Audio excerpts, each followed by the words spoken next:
आज का प्रसंग है माता कुंती से लेकर पांडवों के अंत तक की महाभारत कथा।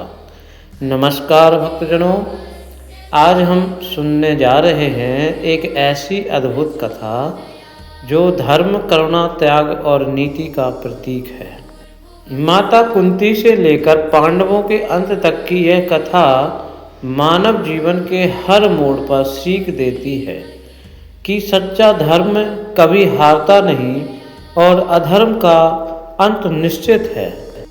माता कुंती का जन्म और वरदान। माता कुंती राजा सूरसेन की पुत्री और कुंती भोज की पालिता कन्या थी। जब उन्होंने ऋषि दुर्वासा की अत्यंत श्रद्धा से सेवा की, प्रसन्न होकर उन्होंने कुंती को एक अद्भुत वरदान दिया, जिससे वे किसी भी देवता का आह्वान करके उनसे संतान प्राप्त कर सकती थीं। एक दिन जिज्ञासावश कुंती ने यह मंत्र सूर्यदेव पर प्रयोग किया। सूर्यदेव प्रकट हुए और बोले, हे कन्या, मैंने तेरे आह्वान को स्वीकार किया है। कुंती लज्जित हुई, पर सूर्यदेव बोले, यह बालक जन्म लेकर भी कुंवारित्व भंग नहीं करेगा। और तब जन्म हुआ कर्ण का, जो सूर्य समान तेजस्वी था, परंतु लोक लाज के भय से कुंती ने उस बालक को एक टोकरी में रखकर नदी में प्रवाहित कर दिया। वह बालक अधिरथ और राधा द्वारा पाला गया और आगे चलकर बना महान धनुर्धर कर्ण। भाग 2, पांडवों का जन्म। बाद में कुंती का विवाह राजा पांडु से हुआ। राजा पांडु को एक श्राप मिला कि यदि वे किसी स्त्री को स्पर्श करेंगे तो उनकी मृत्यु हो जाएगी। तभी कुंती ने वही वरदान प्रयोग कर धर्म, वायु और इंद्रदेव को आह्वान किया। धर्मदेव से जन्मे युधिष्ठिर धर्मराज, वायुदेव से भीम बलवान, इंद्रदेव से अर्जुन श्रेष्ठ धनुर्धर। माद्री पांडु की दूसरी पत्नी थी। कुंती ने उन्हें भी मंत्र दिया और माद्री ने अश्विनी कुमारों को बुलाया, जिनसे जन्मे नकुल और सहदेव। इस प्रकार पांचों पांडवों का जन्म हुआ। कुछ समय बाद पांडु की मृत्यु हो गई और कुंती पांचों पुत्रों को लेकर हस्तिनापुर लौट आई। भाग 3, हस्तिनापुर में पांडवों का बाल्यकाल। हस्तिनापुर में उनके गुरु द्रोणाचार्य बने। कौरवों और पांडवों दोनों को युद्ध कला सिखाई गई। अर्जुन सबसे श्रेष्ठ धनुर्धर बने और द्रोणाचार्य ने उन्हें अपना प्रिय शिष्य माना। लेकिन दुर्योधन को पांडवों की सफलता रास नहीं आई।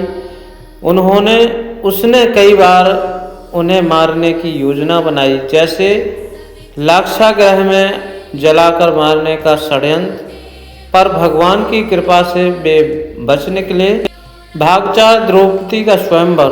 वन में रहते हुए पांडवाचाल देश पहुँचे।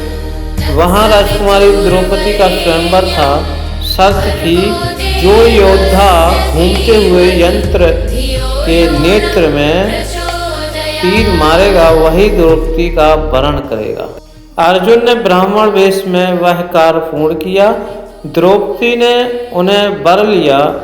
माता कुंती ने अनजाने में कहा, जो लाए हो सब मिलकर बांट लो। इस वचन से द्रौपदी पांचों की पत्नी बनी। धृतराष्ट्र ने हस्तिनापुर का आधा राज्य देकर पांडवों को इंद्रप्रस्थ बसाने की अनुमति दी। वह नगर स्वर्ग से समान सुंदर बना। अर्जुन ने विवाह किया श्री कृष्ण की बहन सुभद्रा से, जिनसे उत्पन्न हुए अभिमन्यु। पांडव समृद्ध हुए। युधिष्ठिर राजसूय यज्ञ करने लगे। यह देखकर दुर्योधन को ईर्ष्या हुई। भाग 6, पासों का खेल और वनवास।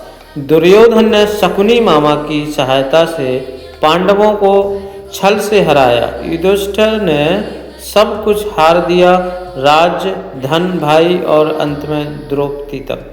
द्रौपदी को सभा में अपमानित किया गया, पर भगवान श्री कृष्ण ने उसकी लाज बचाई। अंत में पांडवों को 13 वर्ष का वनवास मिला, जिसमें 1 वर्ष अज्ञातवास था। भाग 7 कुरुक्षेत्र युद्ध।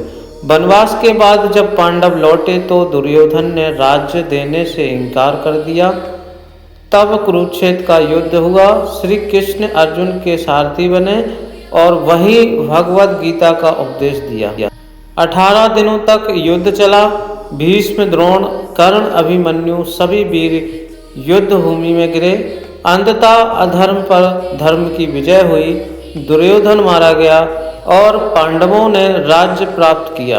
भाग 8 पांडवों का राज्य और स्वर्गारोहण। युधिष्ठिर ने न्यायपूर्वक शासन किया। कुछ वर्षों बाद जब सब कर्तव्य पूर्ण हुए, पांडव हिमालय की ओर महाप्रस्थान करने निकले। एक एक कर द्रौपदी, भीम, अर्जुन, नकुल, सहदेव गिरते गए। अंत में केवल युधिष्ठिर और एक कुत्ता स्वयं धर्मदेव साथ रहे। स्वर्ग द्वार पर धर्मदेव ने उन्हें धर्म की परीक्षा दी। युधिष्ठिर ने धर्म का पालन किया और जीवित ही स्वर्ग गए। कथा का सारांश समापन वाणी। इस प्रकार माता कुंती से आरंभ हुई यह कथा पांडवों के स्वर्गारोहण तक भगवान मानवता को यह सिखाती है कि जीवन में कितना भी अन्याय हो, यदि हम सत्य, धर्म और ईश्वर में अटूट श्रद्धा रखें तो अंततः विजय हमारी ही होती है। जय श्री कृष्ण, जय माता कुंती, जय पांडव वीरों की जय। वीडियो अच्छा लगे तो लाइक एंड सब्सक्राइब करना ना भूलें प्लीज़।